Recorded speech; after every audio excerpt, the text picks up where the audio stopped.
विदेशी कपड़े पहनना, विदेशी खान-पान, विदेशी रहन-सहन।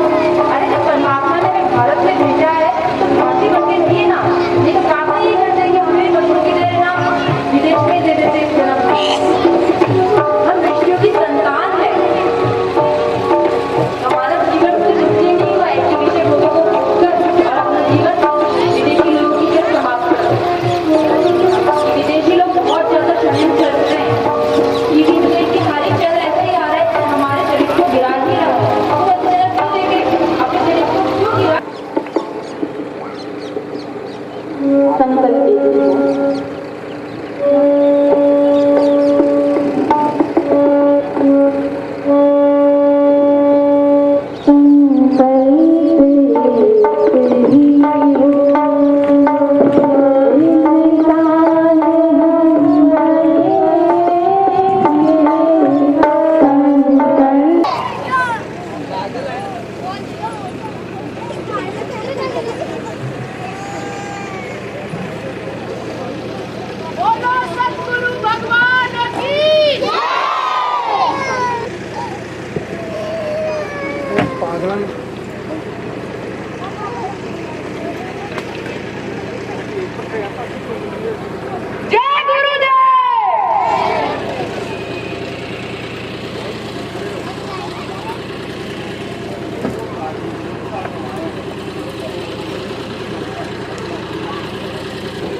व्यवस्थित बैठेंगे तो और बैठने को भी जगह रहेगी मिल जाए। तो जरा ऐसे व्यवस्थित बैठो, एक दूसरे को घुसो मत, थोड़ा स्पेस रखकर सीधे बैठो। बीच में खाली जगह क्यों है, थोड़ा सा ऐसे बैठ जाओ।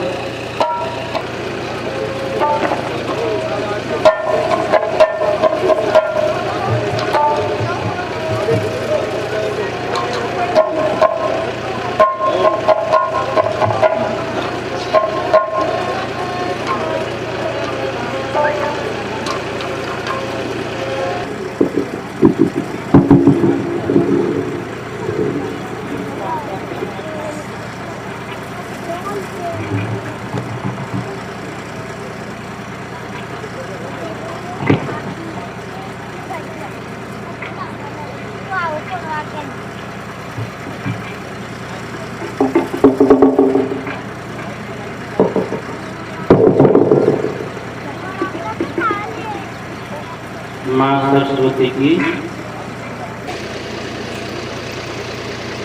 कैसे मन शांत हो जाए, कैसे विश्राम मिल जाए,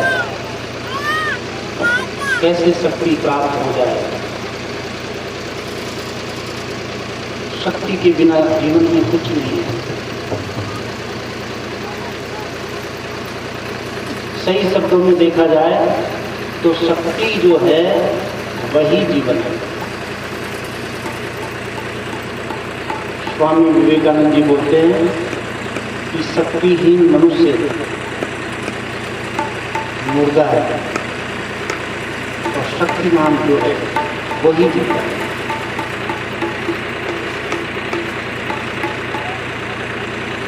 शक्ति कौन सी हो? शक्तियाँ तो बहुत तरह की है दुनिया में। पद की भी शक्ति है।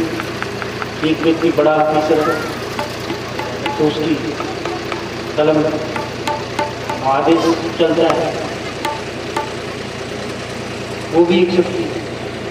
धन भी एक शक्ति है। और जो पढ़ाई है, बहुत पढ़ लिया, PhD कर लिया, वो भी एक शक्ति है।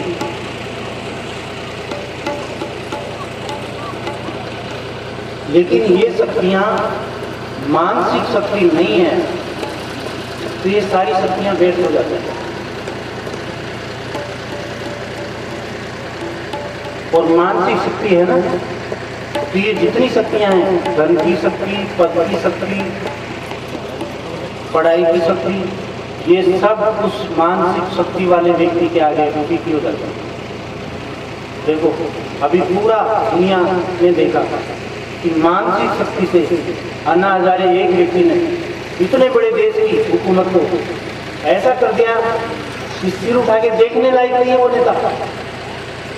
एक दूसरे पे डाल रहे हैं, तूने ऐसा कर दिया, कुछ हो गया तो काम आएगा, फिर क्या काम आएगा? मैं भी उसी सिद्धांत से चलता हूँ। 1 रुपया आया खर्च कर दो, बैंक बैलेंस का चक्कर ही नहीं। अभी 5 रुपया वो बैंक बैलेंस किसको काम आएगा? तो मनोबल जो है जगत में सबसे, जगत में बोल रहा हूँ, जगत के जितने व्यवहार है उसमें मनोबल है। और फिर सत्य को जानने के लिए है कि पहले शरीर का बल पूरा खत्म हो जाता है। जब करने लगो ना उसको बहुत तेजी से किया जाता है वो, तो पहले शारीरिक बल नष्ट हो जाता है। बिल्कुल ऐसा लगता है कि अब कुछ नहीं होगा, मर ही जाऊंगा। लेकिन कोई दृढ़ निश्चय करके कि मर गया तो मर गया, लेकिन करूंगा, छोड़ूंगा नहीं, फिर एकदम से आपको मानसिक शक्ति मिलेगी, एकदम फील होगा, फिर ताकत समझ आ गई, फिर आराम से होने लगेगा। फिर वो ताकत भी 7-8 मिनट के अंदर खत्म हो जाएगी। 3-4 मिनट में शारीरिक शक्ति खत्म हो जाएगी और 7-8 मिनट में हरे जो का देखा जाएगा। फिर आत्मिक ताकत आती है, वो ताकत चलती है 1 घंटा 1.25 घंटा, फिर वो भी खत्म हो जाती है। अच्छा तो ऊपर हो गया ना, ये मेरा अनुभव है, मैंने उसको पूरी तरह से किया है। फिर जब हम 1-1.25 घंटे बाद जब आत्मिक शक्ति खत्म हो जाती है और उसके बाद भी यदि जोर लगा लें तो फिर क्या हो जाएगा? वो बोला नहीं जा सकता, वो कहा नहीं जा सकता, वो अनुभव करते हैं। लेकिन इतना मैं बताता हूँ कि उस वक्त वो व्यक्ति यदि पहाड़ को धक्का लगाए तो पहाड़ सर जाए। पहाड़ वो चाहे तो उस वक्त पहाड़ को उठा सकता है, एक फूट मार के पहाड़ को उठा सकता है। ऐसी ऊंचाई उस समय अनुभव होती है। और उस समय उसका चेहरा ऐसा होता है कि कोई नजर नहीं मिला सकता। ऐसे जिस समय योगी को ब्रह्म ज्ञान साक्षात्कार होता है और उस समाधि में रहता है, उस समय भी कोई उस योगी के चेहरे की तरफ देख नहीं सकता। इतना दूसरा सूरज, जब सूरज की तरफ आंख मिलाओ एकदम दिमाग खराब हो जाए, ताले लगा लगा के भी दुनिया होगी।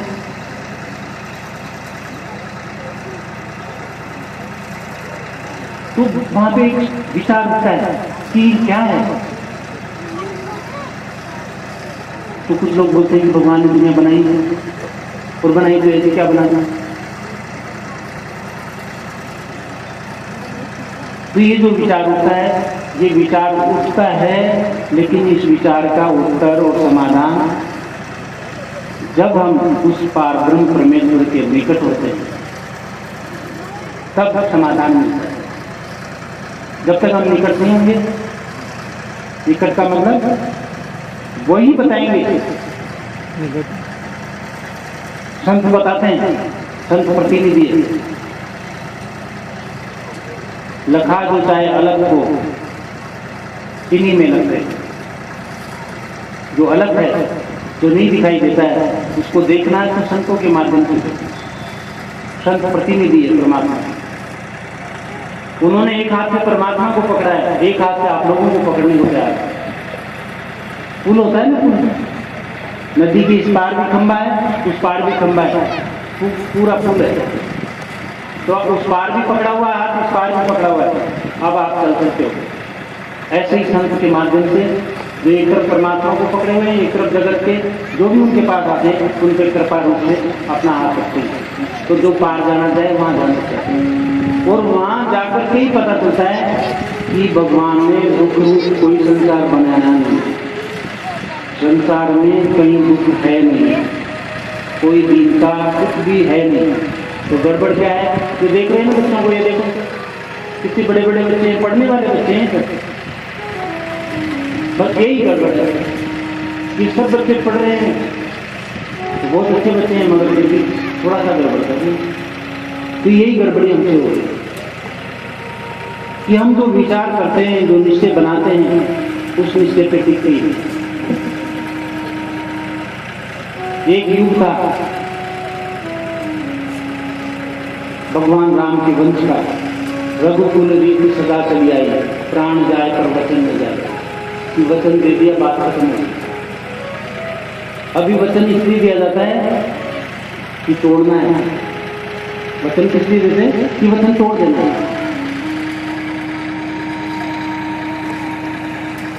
मानी धोखाबाजी। लेकिन वो वक्त था कि जब जबान दे दी बात का, तो अब सोचना नहीं। अभी भी कुछ लोग ऐसा जीवन जीते हैं, वो जीते तो उनके जीवन में आनंद है। तो हम अपना निश्चय जो बदलते रहते हैं, वो निश्चय बदलने की वजह से ये जो दुख है हमारे जीवन में उतरता है। दूसरा बात, जो शक्ति मिली है उसको पहचानने की जगह उसको व्यर्थ दुरुपयोग कर रहे हैं। जैसे विज्ञान का आविष्कार परमात्मा की कृपा से हुआ और जो वैज्ञानिक कहलाते हैं वो निमित्त बने। अब आविष्कार हो गया, घर घर में नल लग गए। जब नल नहीं था, नल के माध्यम से पानी नहीं आता था, पानी का सदुपयोग होता था, इस गांव में मैंने देखा। और अभी देखते हैं बह रहा है पानी। जब भी नहाते ही थे, मैंने बहता हुआ देखते ही थे, जब भी कपड़े धुलते ही थे। मानी जिधर देखो उधर ही दुरुपयोग। शक्ति प्राप्त हुई और दुरुपयोग।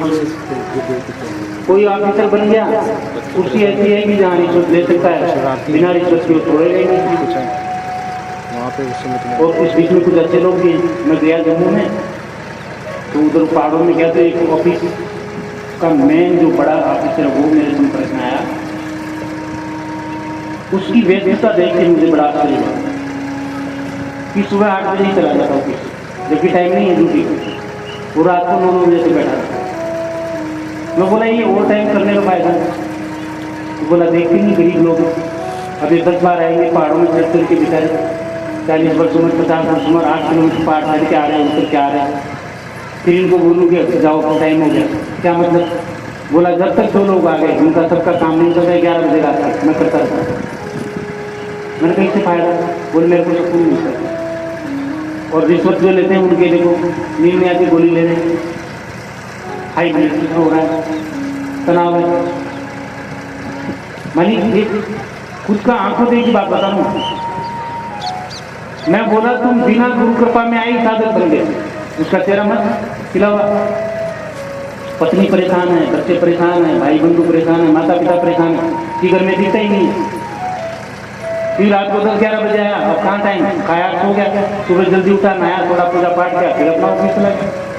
बोला मुझे तो दुनिया का पता ही नहीं चलता स्वामी, दुनिया है मुझे नहीं पता चलता, मुझे तो इतना ही पता है कि जब सामने आ गया उसका काम कर देगा। वो पूरा इलाका कई गाँव में मैं गया, जहाँ जाऊँ उस ऑफिसर की चर्चा जरूर हो। भाई वो बंदा क्या है, बहुत ही अच्छा बंदा है।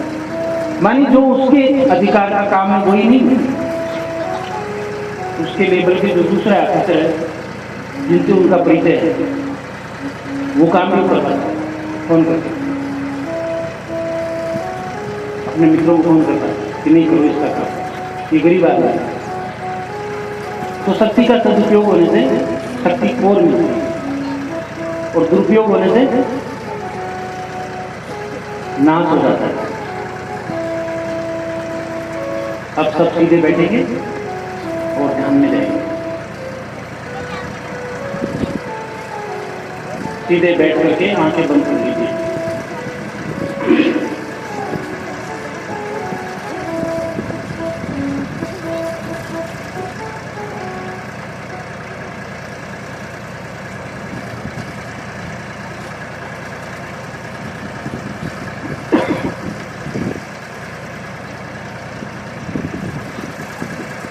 आंखें बंद करते ही अंधेरा दिखता है।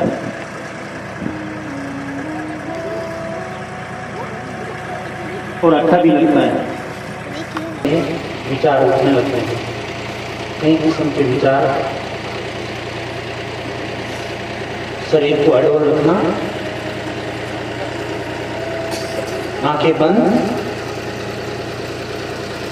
आंख बंद कर लो सब बच्चे आंख बंद कर लेंगे। कोई विचार आए, किसी विचार से परेशान होने की जरूरत नहीं, तुम फिर से स्मृति में लाना, आंख दो है।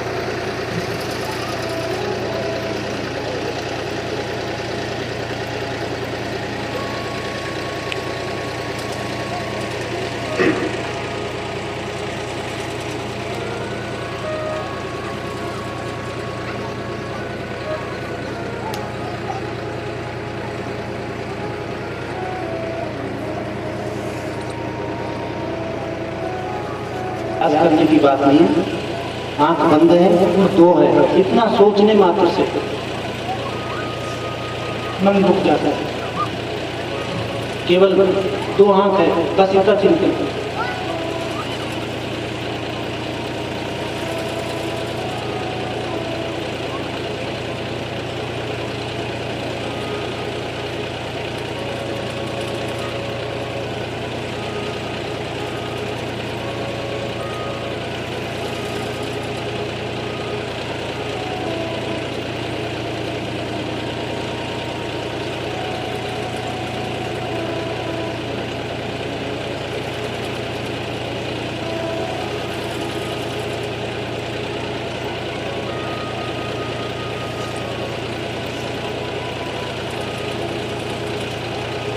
शांत बैठे रहे, चुपचाप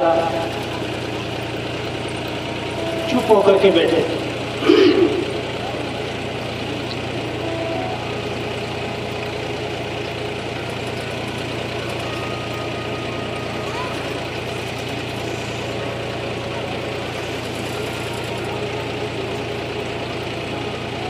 जैसे जो भोजन करता है उसी का पेट भरता है, उसी प्रकार ये मेडिटेशन रूपी भोजन जो करेगा उसी को शांति और आनंद आएगा। सहज भाव से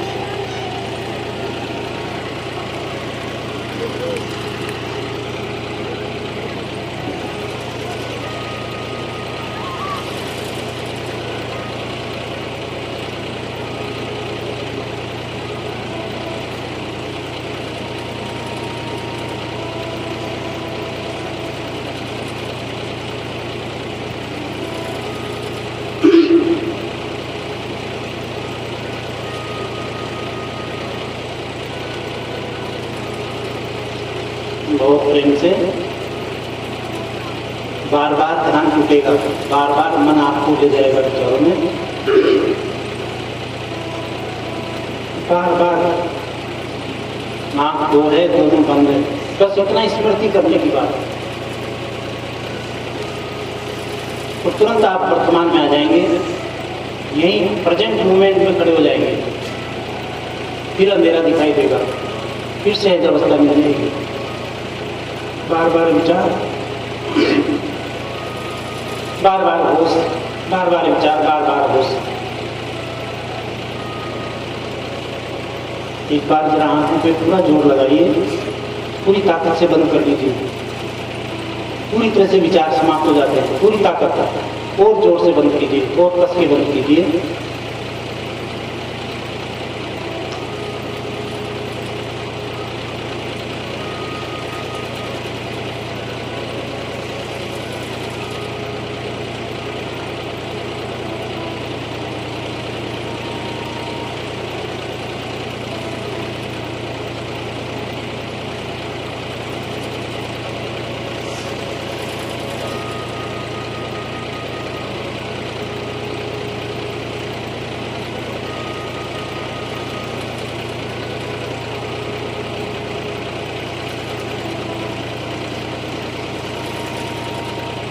वही कुछ दिखाई दे रहा है जो हमने जिया है, किसी न किसी जन्म में जिया है, जो हमने किया है वही प्रकट हो रहा है। अभी हमारे हाथ में है कि हम इस तीसरे नेत्र से इन किए हुए कर्म जाल को जला दें, और यही एक तरीका है जलाने का। आंख बंद करके दोनों आंखों के प्रति जागरूक रहें, जो आंखें बंद है